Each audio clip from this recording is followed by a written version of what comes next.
Hello, in this tutorial I'll demonstrate how to paint a big twisted tree against a snowy landscape. Let's get started. Alright, this big white blob of a space is where we'll put the tree. Now let's grab a little raw sienna as well as some Hooker's green.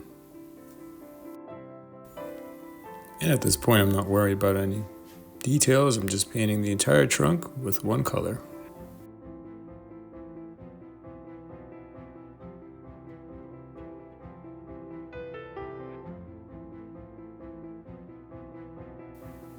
Okay, now I'm beginning to darken the tree, especially on the left side, using a combination of ultramarine blue, Hooker's green, burnt umber, raw sienna, Payne's gray. Maybe not all necessarily in one mix, but using them to darken the tree in any variety of combinations.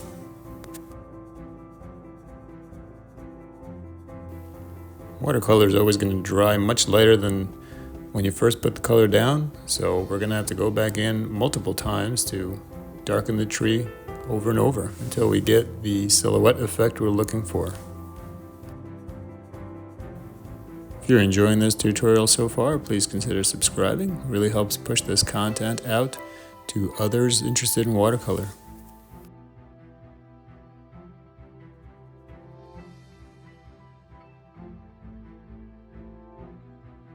So even though applying a shadow really should come at the end of the painting, we'll just go ahead and put one down. We don't have to play by every single rule, right?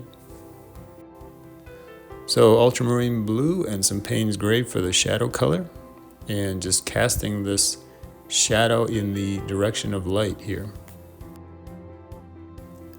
Shadows can really help enhance a painting by creating some dramatic effects when they contrast against the snow. So I'm going back in with another dark value here on the left hand side of the tree, because the values here aren't quite dark enough yet to create that silhouette effect we're looking for. Now you might be wondering, why am I leaving a little bit of light on the right side of the tree when the light is seemingly coming in from the top left? Well, I guess I'm using a little bit of my imagination in having the light reflect on the right side from the snow below, and it would just be kind of too flat and boring if I were to just color in the entire tree with one tone. So I guess my point is that even though there are rules in art, it's still subjective, and sometimes I think it's okay to bend those rules a bit.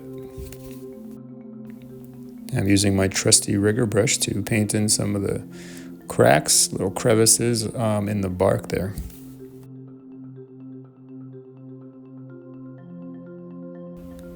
Now by painting the darker values diagonally instead of just up and down, I'm creating that old twisted tree effect I was going for. There's an old twisted tree like this down at the end of our driveway, and sometimes there's vines climbing up over the tree, and sometimes it creates that contorted, twisted effect as well. This is where the viewer's imagination takes over, and especially in a silhouette type painting. They might be wondering, are those vines that are making the tree look so twisted, or is that the way the bark grows? Who knows? Now back to the rigger brush, painting in these smaller branches. Not an easy thing to do, but the effect of smaller branches is generally created by pulling the brush away from the paper as the branches come out and get thinner.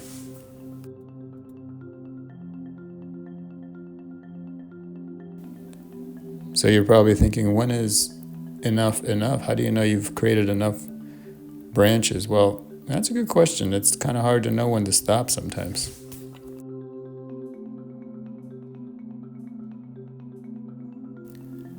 Oftentimes I like to just take a break and step away from the painting, look at it maybe 5 feet away, and just to see, is it time to stop, or are there other things that are missing that could enhance the painting?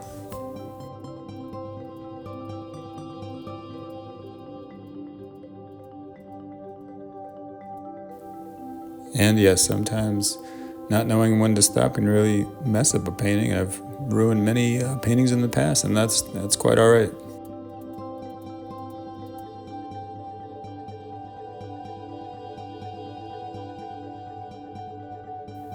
So in terms of the direction of growth of the smaller branches, they generally grow upwards or out to the side. I guess that would make sense because they're reaching toward the light, but I've seen quite a few branches also growing downwards for whatever reason. They just don't look as aesthetically pleasing as branches growing outward or upward.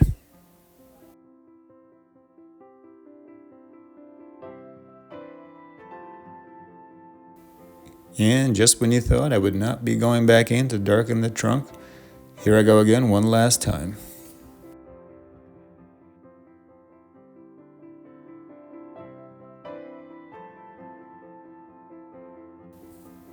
This time I'm doing so very sparingly, just here and there, just to create some additional highlights.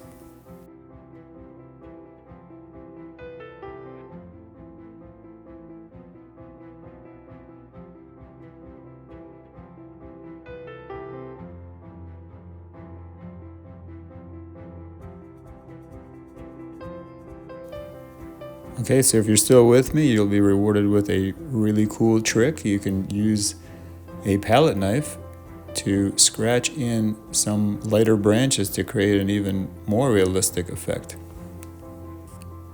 The trick here is, in order for this to work, the paper has to be slightly damp. And it's important not to apply too much pressure for fear of ripping the paper, just enough to create the effect.